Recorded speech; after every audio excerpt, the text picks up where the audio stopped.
Assalamualaikum, 26 hari bulan 12 2025. Quran. Hari nak hujan pula ni. Sohir dah pasti dah. Hujan hari Jumaat.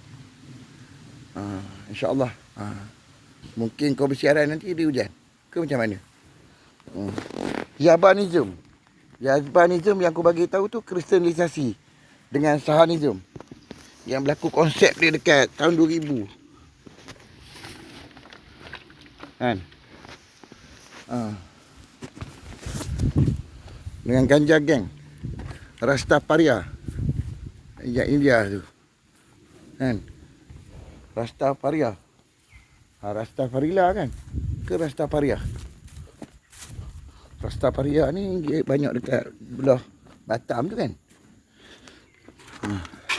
Aku pun tak faham juga lah. Tapi dekat kejadian dekat situ hari tu ada mak-mak terpencil dekat pulau tu, memang ada kan. Aku pergi tengok dah kat situ kan, sambil padam kebakaran.